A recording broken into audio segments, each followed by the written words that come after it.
Leitura comentada do livro Um Curso em Milagres comigo, Luciana. Capítulo 18. A passagem do sonho. Seção 1. A realidade substituta. Substituir é aceitar alguma coisa em lugar de outra. Se você apenas considerasse exatamente o que isso acarreta, imediatamente perceberia o quanto essa atitude está em desacordo com a meta que o Espírito Santo te deu e quer realizar para você. Substituir é escolher entre opções, renunciando a um aspecto da filiação em favor do outro. E para esse propósito especial, alguém é julgado mais valioso e o outro é substituído por ele. O relacionamento no qual ocorreu a substituição é então fragmentado e seu propósito dividido de acordo com isso. Fragmentar é excluir e a substituição é a defesa mais forte que o ego tem para a separação. Olha que interessante, ele traz nesse parágrafo a ideia de julgamento, que denota na separação. Porque eu acho que tem algumas pessoas que são mais especiais e aquelas que eu não considero especiais na minha vida, eu substituo por outras, no caso principalmente de relacionamento afetivo, Então a gente está sempre julgando, esse é mais valioso do que aquele. E isso não é o propósito da filiação, porque substituir é fragmentar, e fragmentar é excluir, e a substituição que acontece é a defesa mais forte que o ego tem para manter a separação. O Espírito Santo nunca usa substitutos. Onde o ego percebe uma pessoa como substituta de outra, o Espírito Santo as vê unidas e indivisíveis, ou seja, inseparáveis. Ele não julga entre elas, tendo o conhecimento de que são uma só. Sendo unidas, elas são uma só porque são a mesma. Olha só, reforçando aqui a ideia de que todos somos um. Mesmo que estejamos manifestados aqui nessa experiência humana na multiplicidade, mas em essência somos todos um sim. A substituição é claramente um processo no qual elas são percebidas como diferentes, uma pessoa da outra. O Espírito Santo quer unir, o ego quer separar. Nada pode se interpor entre o que Deus uniu e o que o Espírito Santo vê como um só. Mas tudo parece, e a palavra parece está em letra itálica, tudo parece se interpor entre os relacionamentos fragmentados que o ego promove para destruir. A única emoção onde a substituição é impossível é o amor. O medo envolve substituição por definição, pois é a substituição do amor. O medo é, ao mesmo tempo, uma emoção fragmentada e uma emoção que fragmenta. O medo parece tomar muitas formas e cada uma delas parece requerer uma maneira diferente de encenação para obter satisfação. E quais são essas formas que o medo pode tomar? O medo pode tomar a forma de ataque, de comparação, quando a gente se compara com o outro, de culpa, de julgamento, de toda forma de poder, de incapacidade nossa ou do outro, de superioridade, de se achar melhor, ou achar que o outro é melhor, de doença, de apego, de autossabotagem. Então, o medo pode tomar infinitas formas que a gente vai achar que não tem nada a ver com medo. Inclusive, por exemplo, o ataque é uma forma de medo, mas a gente não julga como sendo uma forma de medo, porque a gente pensa, quem ataca se acha mais forte.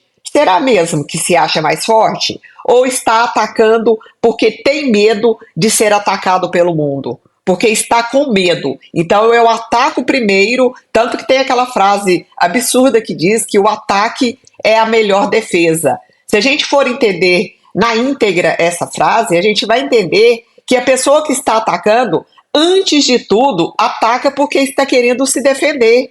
Então, se ela está se defendendo de algo, é porque ela está com medo. Mas a gente nunca analisa a profundidade das situações, das falas, das circunstâncias. Por isso que a gente acaba nutrindo cada vez mais as ilusões na nossa própria vida. Embora isso pareça introduzir um comportamento bastante variável, um efeito muito mais sério está na percepção fragmentada da qual o comportamento decorre. Ninguém é visto como alguém completo, porque a gente está sempre achando que nos falta algo que a gente precisa buscar fora de nós mesmos. Então ninguém se vê como um ser completo. O corpo é enfatizado com ênfase especial em certas partes e usado como padrão de comparação da aceitação ou da rejeição para encenar uma forma especial de medo. É o que a gente acabou de falar. Nós estamos sempre nos comparando, ou para ser aceitos, ou para rejeitar algo em nós mesmos ou nos outros. Então, nós estamos sempre nesse processo de não aceitação da nossa perfeição e da perfeição do outro e da perfeição da vida, como acontece. Porque se a gente está comparando, a gente acha que tem duas possibilidades, né? Então não tem uma perfeição, tem o certo e tem o errado. E enquanto a gente estiver alimentando esse pensamento de comparação, nós estamos também fortalecendo a separação na nossa vida e no mundo. Você que acredita que Deus é medo, fez apenas uma substituição. Ela tomou muitas formas porque foi a substituição da verdade pela ilusão e da totalidade pela fragmentação. E essa verdade veio a ser tão partida, subdividida e de novo dividida, vezes e mais vezes, que agora é quase impossível perceber que alguma vez foi uma só e que ainda é o que era. Esse único erro que trouxe a verdade à ilusão, a infinidade ao tempo e a vida à morte, foi tudo o que jamais fez. Olha que interessante isso. Nós limitamos aquilo que é infinito, que é a nossa essência divina, o nosso ser espiritual, aniquilando, trazendo essa infinitude para algo que é finito, temporário. Por isso que ele falou que a gente trouxe o infinito ao tempo, porque o tempo ele tem um fim, né? A vida, a morte, a vida aqui como um processo limitado, que termina com a morte. E a verdade, a ilusão. E com isso a gente inverteu todos os aspectos da verdadeira realidade. Todo o seu mundo se baseia nesse erro. Tudo o que você vê reflete isso. E cada relacionamento especial que você teve é parte disso. Você pode se surpreender quando ouvir o quanto a realidade é diferente daquilo que você vê, pois não reconhece a magnitude desse único erro. Nós não temos noção da dimensão que esse erro afeta a nossa experiência humana. Retomando aqui, você não reconhece a magnitude desse único erro. Ele foi tão vasto e tão completamente inacreditável que um mundo de total irrealidade tinha que emergir. Então, um mundo de total irrealidade, repleto de ilusões, tinha que ser manifestado, que vir à tona. E ele traz uma pergunta: que outra coisa poderia resultar disso? Os aspectos fragmentados são bastante amedrontadores quando você começa a olhar para eles. Ou seja, os aspectos divididos, fragmentados desse mundo irreal são bastante assustadores quando a gente começa a olhar para cada aspecto que se apresenta. Mas nada do que você tem visto nem de leve te mostra a enormidade do erro original que aparentemente te expulsou do céu para estilhaçar o conhecimento em pequenas partes sem significado, de percepções desunidas e para te forçar a fazer mais substituições. E essa foi a primeira projeção do erro para fora. O mundo surgiu para escondê-lo e veio a ser a tela na qual ele foi projetado e colocado entre você e a verdade. Gente, olha que incrível que está sendo trazido agora. Que o mundo surgiu exatamente para esconder esse erro original, que é quando a gente começou a se ver separados uns dos outros. E o mundo, então, em si, é uma tela na qual esse erro foi projetado e colocado entre a gente mesmo e a verdade, ou seja, entre nós e a verdadeira realidade, de que somos uma única grande consciência, que fazemos partes da mente de Deus. Então, que não estamos separados. Mas é exatamente isso que a gente vê fora. Por quê? Porque a gente projeta o erro da separação de dentro para fora. Então eu vou ver tudo como a gente realmente vê, esse mundo repleto de sofrimento. Pois a verdade se estende para dentro, onde a ideia de perda não tem significado e só o aumento é concebível. Será que você realmente pensa que é estranho que um mundo no qual tudo está de trás para frente e de cabeça para baixo tenha surgido dessa projeção do erro? Isso era inevitável, pois a verdade trazida a isso somente poderia permanecer quieta do lado de dentro, sem tomar parte em toda a louca projeção pela qual esse mundo foi feito. Não chame isso de pecado, mas de loucura, pois foi assim e assim ainda permanece. Não invista aí a culpa, pois a culpa implica que isso tenha sido realizado na realidade. E, acima de tudo, não tenha medo disso. E essa expressão, não tenha medo disso, está em letra itálica, toda ela. Então, gente, não tenhamos medo de enxergar esse mundo completamente insano que a gente mesmo criou por desconhecimento, por imaturidade, por insegurança, ou por reforçar o ego em nós e ele nos direcionar para esse lado, ou por termos aceito viver essa experiência aqui na condição humana. Então, esse mundo que parece estar realmente de cabeça para baixo, de trás para frente, ele é uma ilusão também. É uma ilusão que a gente tem reforçado a cada dia da nossa vida e que precisamos sair dessa ignorância e nos conectarmos com algo muito mais elevado, que é a nossa fonte criadora, que está dentro de cada um de nós.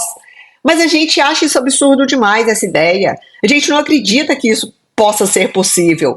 E quantos anos mais, quantas vidas mais serão necessárias para que a gente acorde? E o pior é que, enquanto a gente não acordar, o sofrimento vai estar presente na nossa vida o tempo inteiro.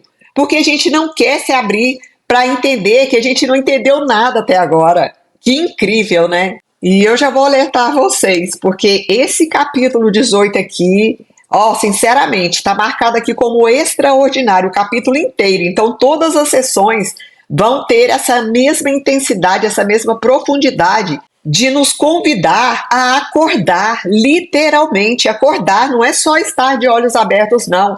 É enxergar que existe uma outra verdade, uma outra realidade que a gente até hoje não teve acesso. Temos que nos abrir rapidamente. Quando você parecer ver alguma coisa distorcida do erro original surgindo para te amedrontar, apenas diga: Deus não é medo, mas amor, e ela desaparecerá. Gente, olha que expressão maravilhosa. Quando a gente sentir que alguma coisa, alguma distorção, algum equívoco, algum incômodo, alguma angústia está surgindo na nossa vida, é só dizer: Deus não é medo, mas é amor. E essa situação, essa circunstância, essa forma distorcida vai desaparecer. Olha o poder só da gente alterar a nossa crença, alterar aquilo que está na nossa mente, porque a mente cria tudo. Eu vou repetir novamente. Quando você parecer ver alguma forma distorcida do erro original surgindo para te amedrontar, apenas diga: Deus não é medo, mas amor, e ela desaparecerá. A verdade te salvará. Ela não te deixou para sair para esse mundo louco e assim se afastar de ti. Dentro de você está a sanidade e a insanidade está fora de você. Apenas acredita que é o contrário, que a verdade está do lado de fora e que o erro e a culpa estão dentro de você. Vejam só o quanto isso é profundo e significativo. A gente acredita que esse mundo que a gente percebe com 5 sentidos é real e que a culpa e o erro estão dentro de cada um de nós. Nós estamos percebendo o mundo verdadeiro de forma distorcida, completamente o contrário. E tudo é sempre um processo de escolha. A gente está escolhendo ver assim. E a gente pode começar a fazer escolhas diferentes agora. As tuas pequenas substituições sem sentido, que foram tocadas pela insanidade, e rodopiam numa sequência louca, como plumas dançando de forma insana à mercê do vento, não tem substância alguma. Todas as nossas pequenas substituições sem sentido não têm nenhum significado, não têm substância, são ilusões. Elas se fundem, se misturam e se separam em padrões deslocáveis, totalmente sem significado, que absolutamente não precisam ser julgados. Julgá-los individualmente não faz sentido. Suas diminutas diferenças em forma, ou seja, na forma como elas se apresentam, não são diferenças reais em absoluto. Nenhuma delas importa.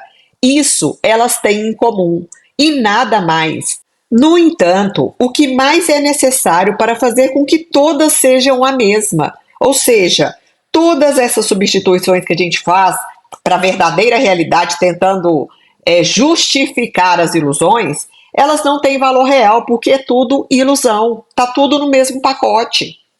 Deixe-as ir, todas elas, dançando ao vento, caindo e rodopiando até que desapareçam de vista, longe, longe, fora de você. Olha que lindo!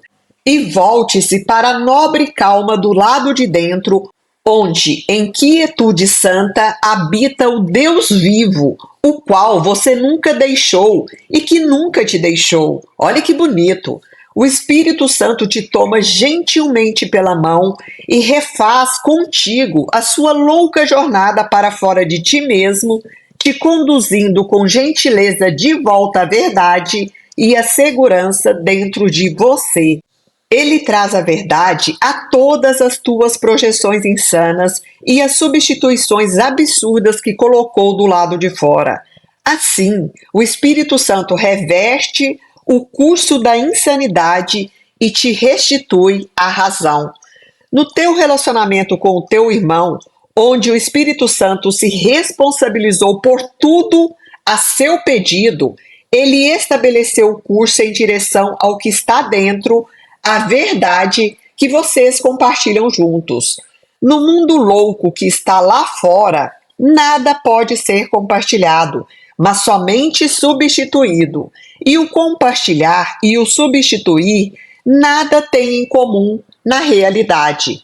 Dentro de ti, você ama teu irmão com um amor perfeito. Aqui é a Terra Santa, na qual substituição alguma pode entrar e onde só a verdade em teu irmão pode habitar. Aqui vocês estão unidos em Deus, tão unidos quanto estão unidos ao próprio Deus. Aqui onde, gente? Dentro de cada um de nós. Esse é o lugar da Terra Santa, onde a gente se unindo aos nossos irmãos, a gente se une também diretamente a Deus.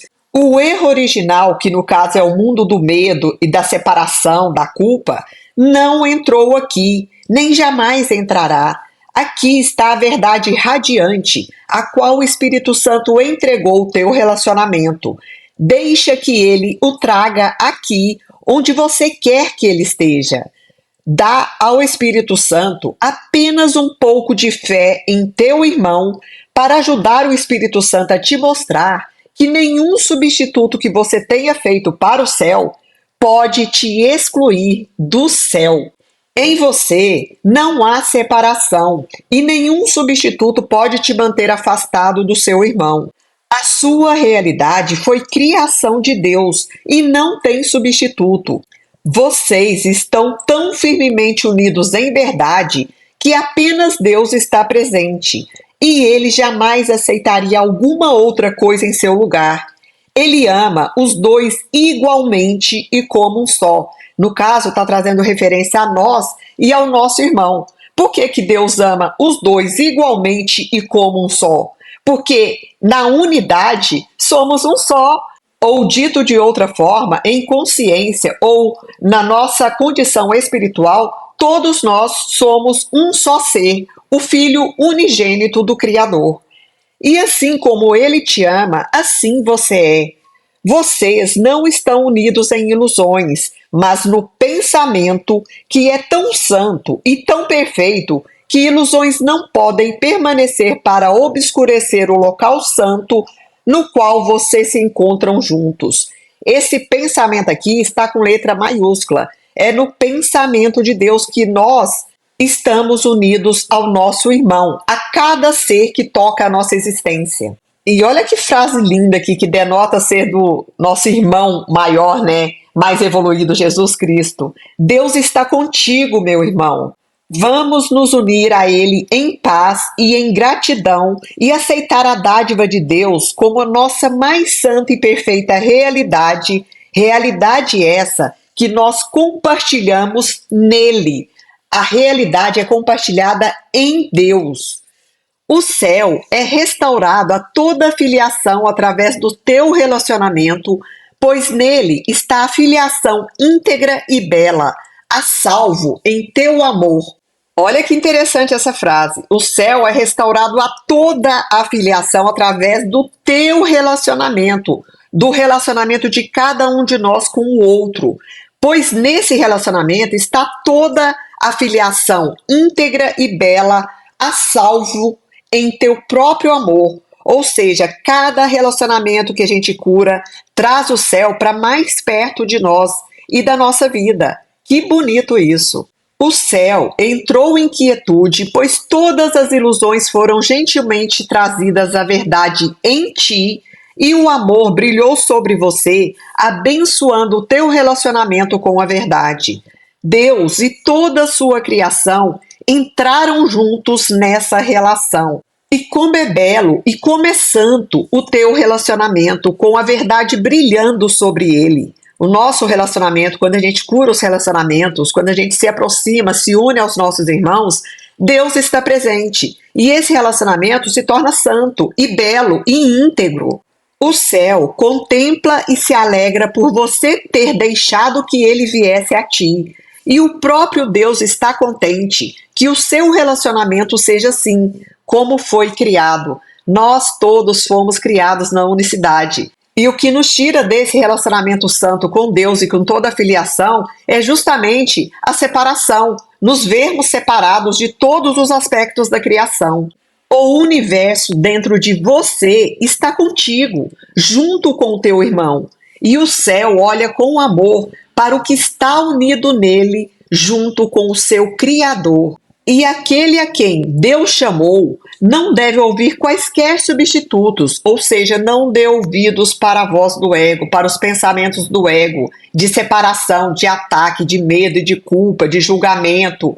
Não dê ouvidos, porque se a gente já entendeu que pode ser que tenha algo maior por trás de toda a criação, de toda a vida humana, então a gente tem que diariamente, cotidianamente vigiar a nossa mente e sair desse estado de dominação do ego. O chamado desses substitutos não passa de um eco do erro original que despedaçou o céu, e o que veio a ser da paz naqueles que o ouviram.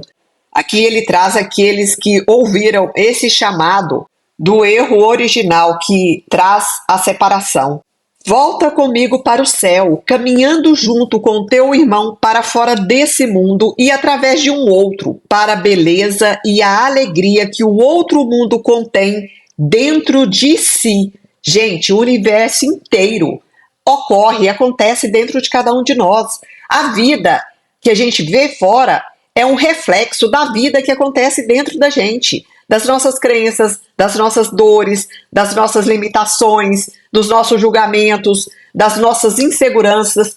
Tudo o que a gente vê fora está acontecendo antes dentro de nós. Que coisa linda! Você quer enfraquecer e separar ainda mais o que já está partido e sem esperança? Uma pergunta: é aqui que você quer procurar a felicidade? Olha só, gente, é no mundo externo que você quer procurar a felicidade? Será que não prefere curar o que está partido e se unir para tornar íntegro o que foi devastado pela separação e pela doença? 3 perguntas profundas aí, ó. Você foi chamado, junto com teu irmão, para a função mais santa que esse mundo contém. É a única que não tem limites e alcança cada elemento fragmentado da filiação com a cura e o consolo unificador. Com a cura e o consolo da união, da unicidade, de voltarmos todos juntos para esse estado de céu, onde o amor ilimitado nos coloca num estado de paz, de serenidade e de fé. Essa fé aqui trazida como confiança, confiar que tem algo maior movendo todas as pecinhas desse grande quebra-cabeça chamado vida humana, mas que essa vida humana é uma experiência na condição de um corpo físico, movendo essas pecinhas para que elas se conectem perfeitamente umas às outras. E no meu ponto de vista, a cola que une cada pecinha dessa a esse grande quebra-cabeça chamado Deus é o perdão. É o perdão antes de tudo. Por quê? Porque estamos aqui iludidos, equivocados. Então, a gente tem que perdoar tudo aquilo que a gente deu conta de entender até hoje, mesmo que seja o contrário da verdadeira realidade. Perdoar os enganos, perdoar as ilusões, perdoar o outro, perdoar a gente mesmo, perdoar as instituições, perdoar a vida. Gente, o perdão só tem função aqui. E ele é exatamente essa ponte que nos coloca do outro lado, no lado da verdade lá. Sem esquecer que tudo isso que um Curso em Milagres traz aqui acontece dentro de cada um de nós. Não tem nada fora. É tudo dentro. Tudo isso que está sendo falado agora acontece dentro da gente. Eu vou retomar aqui só para a gente concluir. Você foi chamado junto com teu irmão para a função mais santa que esse mundo contém. É a única que não tem limites e alcança cada elemento fragmentado da filiação com a cura e o consolo unificador. Isso te é oferecido em seu relacionamento santo. Aceita-o aqui e dará assim como aceitou. Olha que lindo! Aceita essa união aqui, nesse mundo terreno, no planeta Terra. E a gente vai estar dando assim como a gente aceitou também. Então é o dar e receber novamente. E nesse momento me vem até aquela frase do próprio Cristo, né? É perdoando que se é perdoado. Tudo que eu dou é dado a mim mesmo, gente. Tudo, absolutamente tudo. A paz de Deus te é dada com o brilhante propósito no qual você se une ao teu irmão. O propósito, a paz só vai vir para cada um de nós quando nos unirmos ao nosso irmão. O nosso irmão é cada ser humano com o qual a gente cruzar o caminho nessa vida humana, nessa experiência humana. Isso é muito profundo entender. A luz santa que trouxe a você e a ele para essa união tem que se estender assim como você a aceitou. Que bonito, gente, que profundo. E tudo isso deixa claro a imensidão dessa grande consciência, dessa grande fonte criadora, inteligente e amorosa, que criou todo esse cenário aqui para que a gente descobrisse que não existe outro e que não existe nada fora. E tudo, absolutamente tudo, é a encenação daquilo que está ocorrendo dentro de cada um de nós. Fim da leitura do livro-texto.